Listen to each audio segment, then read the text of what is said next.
Alex Hormozi is a business influencer and someone that I think that we can take a little bit from. 5 things he learned from Taylor Swift, and I think there's also 5 things that we can learn when it comes to a biblical perspective on how to live a life for God. So let's get right into the video. In this video, I'm gonna break down exactly how they did it, how I built my personal brand, and how you can too.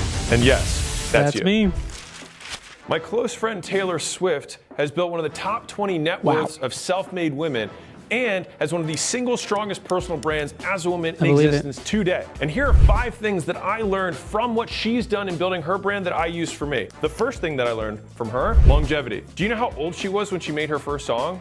16. It was in 2006. Tim McGraw was the first song that she released. These people have actually a very long time under their belts of how many years they put in to their personal brand. 14 years ago, News 4's Terry Bulger met an aspiring country music singer from Hendersonville High School. And so a lot of times we're measuring a 2-year career against a 20-year career, and everything compounds with time. She gained more popularity in the last 12 months than she probably did in the first 19 years. Longevity is so interesting, and I think it's so important for us as we build our life on Christ. Philippians 2:16 says, "Hold firmly to the word of life.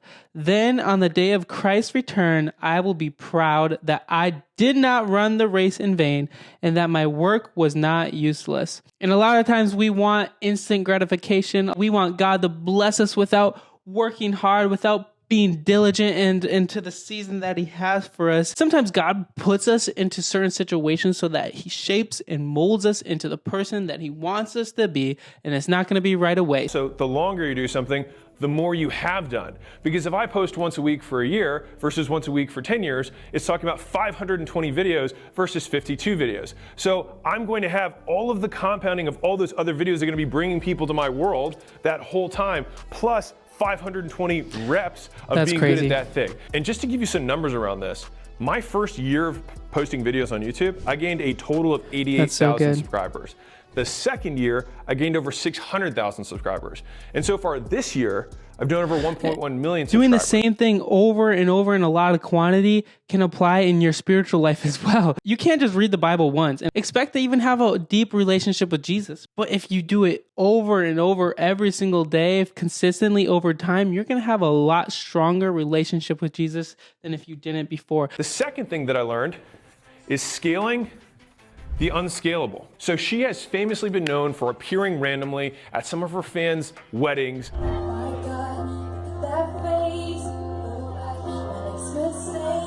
To play songs for them, everyone loses their mind, all the iPhones come out, and then she goes viral on the internet for a few days. A newlywed couple got a surprise wedding crasher that they wouldn't dare to That's turn away. So cool. I am not a world-class performer, and I'm probably not going to be able to perform at someone's wedding. But how can I take what Taylor did in scaling the unscalable in that micro example and apply it to what I do? Every so often, I'll do a sporadic Q&A live with people in our audience, in Mosey Nation. What do I do for a living? I invest and advise businesses. So what's a micro version of that? I can advise somebody who would never really have access to me in any other capacity. That's so cool that Taylor Swift would go and do these weddings, and it's so special for them. But what are we doing as Christians? What are we doing? Are we able to help people in times of need and to surprise people and just be like, I'm doing this because this is what God has called me to do, because I have the love of Jesus inside of me, and therefore I'm able to help others? Taylor Swift can do something nice like that. I think we could do that even more because we have a relationship with Jesus. We're following after the calling that God has for our life. And so I can still take that and then multiply it to thousands of other people because it scales something that otherwise is unscalable. I couldn't talk one-on-one to every single person in my audience. It'd be impossible. She can't show up at every person's wedding. But she can still simulate the experience, and to the same degree, for me, the reason I put out all this free content and I put out all my books. Be honest in your evaluation of yourself, measuring yourself by the faith God has given you. Always be willing to hang out and associate yourself with people who are not as cool as you, who maybe even stink or smell different, or just they're not as rich as you, or they're not as cool as you. So always be willing to hang out with different people. And that's something that's so important to me.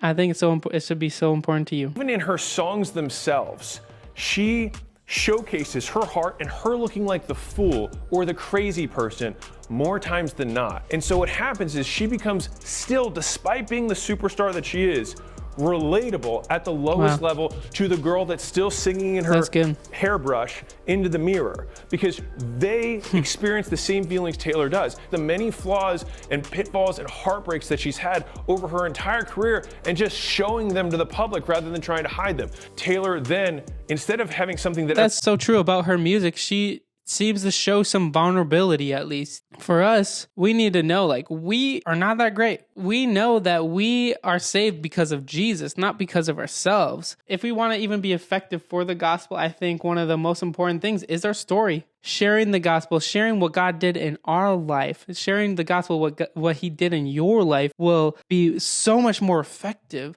than just saying, I'm perfect all the time. I know a lot of people know that, and it's pretty obvious, but sometimes we miss it. Can attack flips it into a power, because if you attack her for that, you attack her entire fan base for experiencing the same thing. And so she builds an army of people that will defend. So now, like, what if they attack you? They're almost attacking God and attacking your Christian faith. So that's something that you're going to be able to stand on. Thing number 4 from Tay-Tay, I'm just going to put ownership. So one of the things that Taylor has done differently than many musicians is that she's a shrewd businesswoman. It's also why she's top 20 on Forbes for wealthiest women in general, which she doesn't talk about as much, but girl knows how to make money. Her last Eras tour grossed over $1 billion. On one tour. So what she's done is she independently publishes her stuff. And this has been something I think she's worked towards, because in the beginning she sold our music, then she had to buy it back, lots of drama.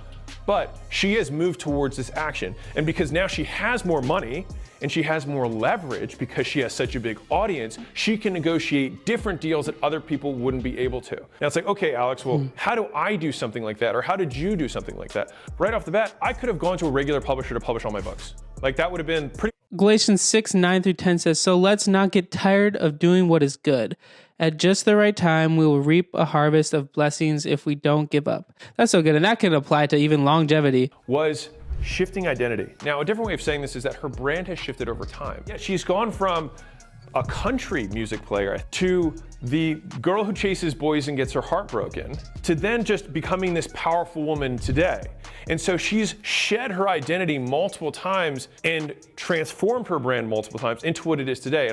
And if I ever feel like I have to dress the part to be on camera, I don't want any part of it. Play it out. If I then become beloved for something that I'm forcing myself into, then what I'm doing is I'm portraying something that's other than myself for people to fall in love with. As I change and grow, I will grow further and further away from the thing that people love, which means that I will have to feel more and more like a fraud. I will have to fake it and pretend more and more as more people fall in love with this idol that I've created that's not even real. And so Christians, we try to have a 1 foot in, 1 foot out, and that's the most dangerous thing. Even dangerous on the inside, or when we're sinning, when we're falling short and we're living in that sin, because when we're living like that, we know that's not who we're supposed to be. We know even that's not who we are. That's not who God created us to be. And we just feel so insecure and guilty because of it. But we know that God has set us free because Jesus has paid the price for us to be saved. I had to change my shoes one day. I'm going to change my shoes. I'm not going to say, well, my whole audience expects me to wear Crocs.